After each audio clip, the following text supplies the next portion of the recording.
Halo semuanya, pada kesempatan kali ini saya akan menjelaskan mengenai sistem irigasi tetes dan sistem irigasi sprinkler, di mana pembahasan saya akan mencakup mengenai konsep dasar irigasi, kemudian jenis-jenis irigasi, serta perhitungan-perhitungan dalam menentukan sistem irigasi. Pada dasarnya, sistem irigasi ini terbagi menjadi dua, yaitu sistem irigasi terbuka dan sistem irigasi tertutup. Sistem irigasi terbuka adalah sistem irigasi di mana penyaluran air melalui saluran terbuka seperti parit, sungai kecil, kanal, dan air dibiarkan mengalir secara gravitasi. Kemudian sistem ini umum digunakan pada lahan pertanian luas karena konstruksinya yang sederhana dan biaya yang relatif murah.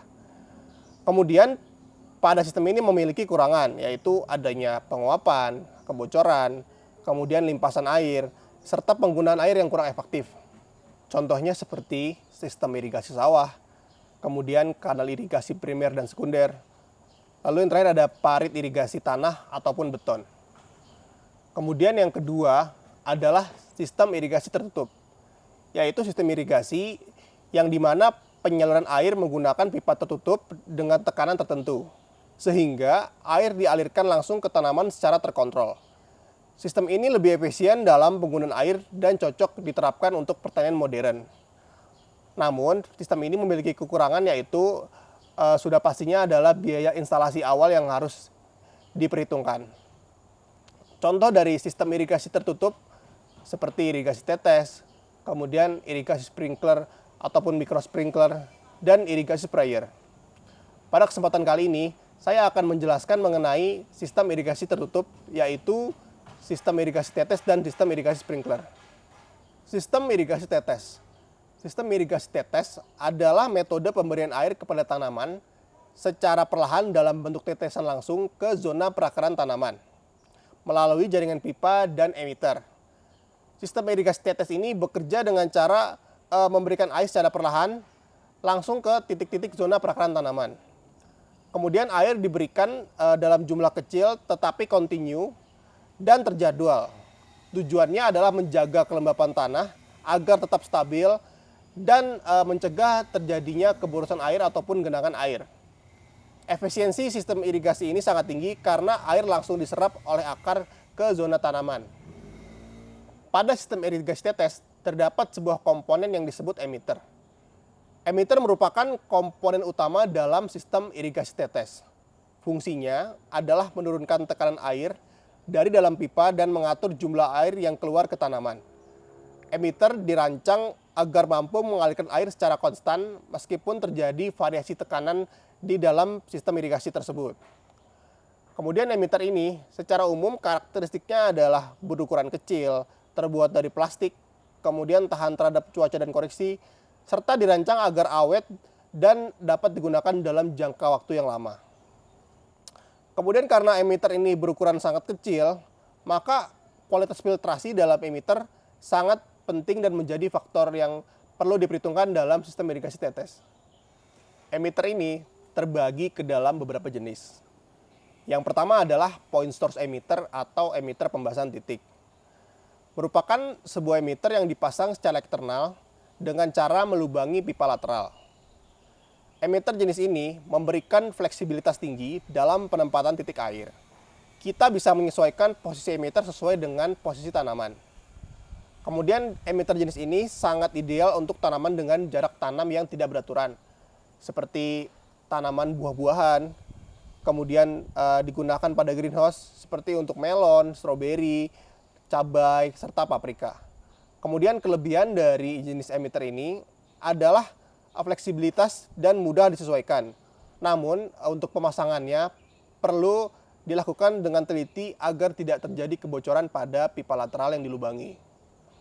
Contoh dari point source emitter ini adalah seperti PCJ, kemudian ada regulating stick, lalu ada PCJ bubbler, yaitu PCJ dengan debit air yang lebih tinggi, kemudian ada octaemitter dari Pilmec.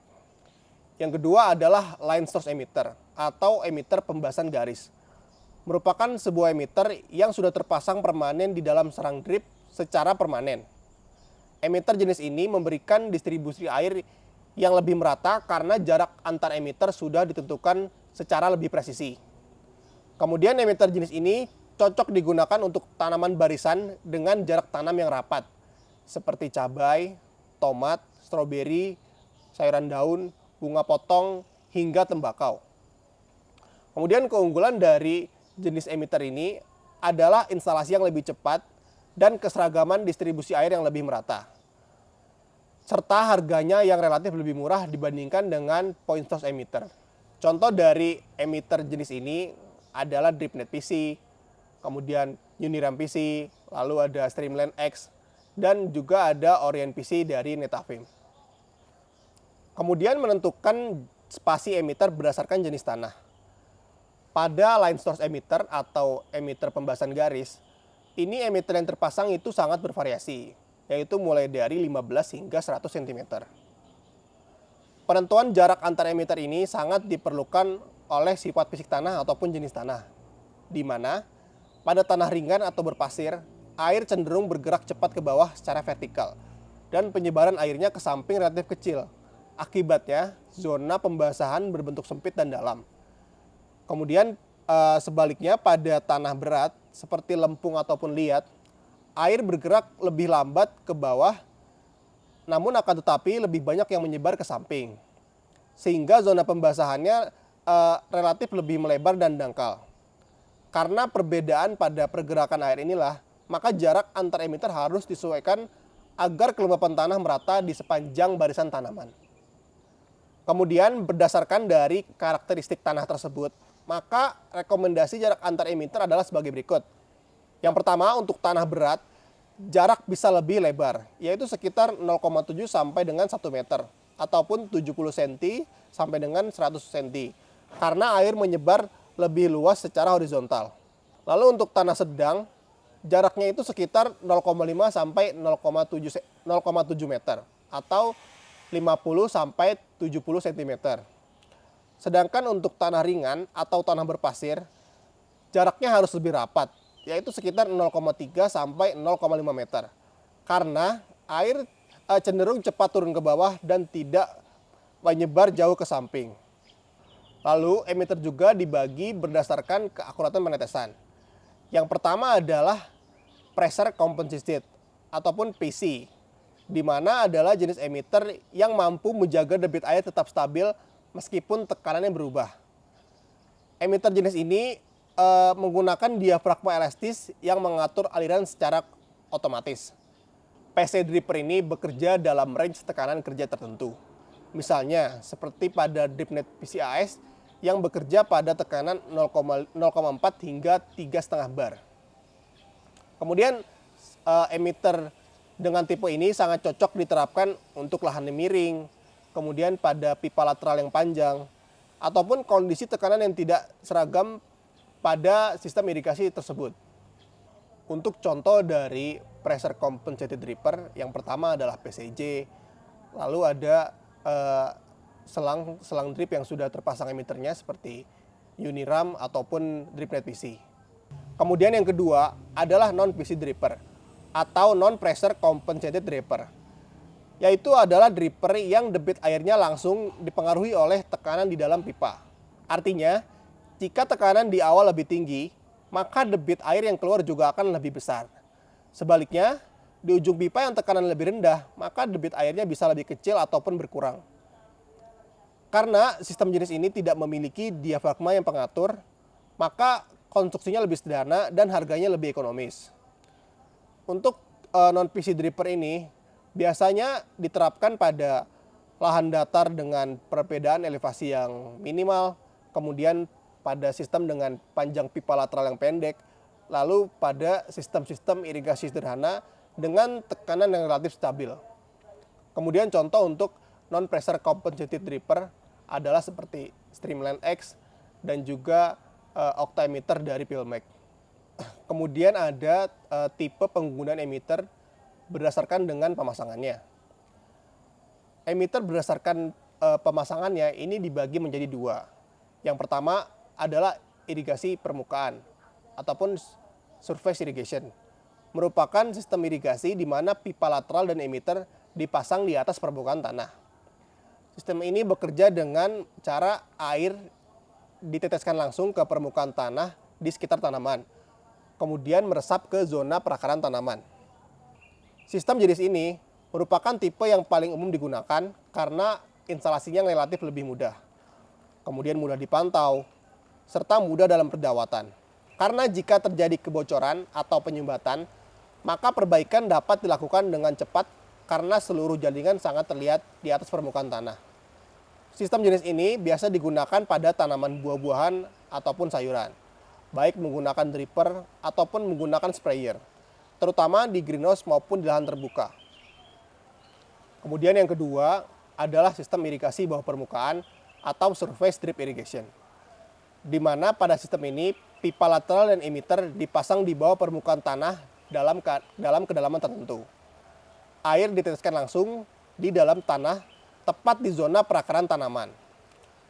Pada sistem jenis ini, keunggulan utamanya adalah efisiensi air yang lebih tinggi karena kehilangan air akibat penguapan sangat minim. Selain itu, untuk di permukaan tanah tetap relatif lebih kering sehingga dapat mengurangi pertumbuhan gulma. Sistem jenis ini banyak digunakan pada tanaman stroberi, tebu, dan jagung, khususnya pada skala komersial yang membutuhkan efisiensi yang lebih tinggi. Namun pada instalasi subsurface irrigation memerlukan perencanaan yang lebih presisi, terutama dalam menentukan kedalaman pemasangan, jenis tanah, dan sistem filtrasinya. Karena perbaikan jaringan yang tertanam di dalam tanah itu sangat sulit dilakukan dibanding dengan sistem irigasi permukaan. Kembali ke jenis-jenis emitter, terdapat juga tipe yang disebut sprayer. Sprayer merupakan sistem emitter di mana menyemprotkan air dalam bentuk butiran halus, bukan menetes seperti emitter biasa. Emitter jenis ini dipasang dengan cara melubangi pipa lateral, sama seperti point source emitter.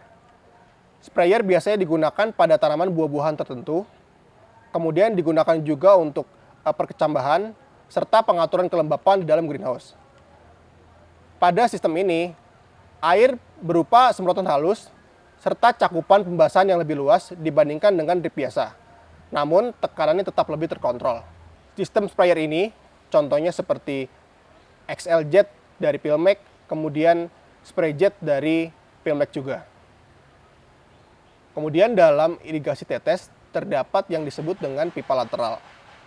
Pipa lateral merupakan komponen utama dalam sistem irigasi tetes karena disinilah emitter dipasang. Emitter bisa dipasang dengan cara melubangi pipa lateral secara manual atau menggunakan pipa yang sudah terintegrasi dengan emitter dari pabriknya. Kemudian material yang digunakan biasanya adalah LDPE karena fleksibel dan tahan terhadap cuaca. Diameter dalam pipa lateral ini sangat bervariasi, mulai dari 8 hingga 20 mm. Lalu panjang pipa lateral umumnya tidak melebihi dari 300 meter, agar tekanan di ujung tetap mencukupi dan agar tekanan lebih stabil. Kemudian tekanan kerja pada pipa lateral di sistem irigasi tetes cenderung lebih rendah, sekitar 5 hingga 25 psi atau 35 hingga 175 kilopascal. Pada sistem irigasi tetes, filter merupakan komponen yang sangat penting dan sangat perlu diperhitungkan dalam instalasinya. Fungsinya adalah menyaring partikel seperti pasir, lumpur, dan alga agar tidak masuk ke emitter ataupun nozzle. Standar filtrasi untuk sistem irigasi tetes biasanya berkisar antara 200 mesh atau sekitar 75 mikron. Filter harus dibersihkan apabila terjadi penurunan tekanan sekitar 5 hingga 10 psi, karena biasanya terdapat kotoran apabila terjadi penurunan tekanan. Kemudian, pembersihan pada filtrasi di sistem irigasi tetes bisa dilakukan dengan cara mencuci screen secara manual ataupun dengan metode sistem black flush otomatis. Berikut merupakan komponen-komponen pada sistem irigasi tetes. Bisa dilihat pada gambar, seperti contohnya nomor 1 adalah water source atau sumber air, kemudian nomor 2 ada pompa, lalu nomor 3 ada air valve yang fungsinya untuk membuang angin. Lalu ada nomor 8 ada filter ataupun bisa disebut juga dengan gravel filter. Lalu ada pipa mainland, pipa lateral, dan sebagainya.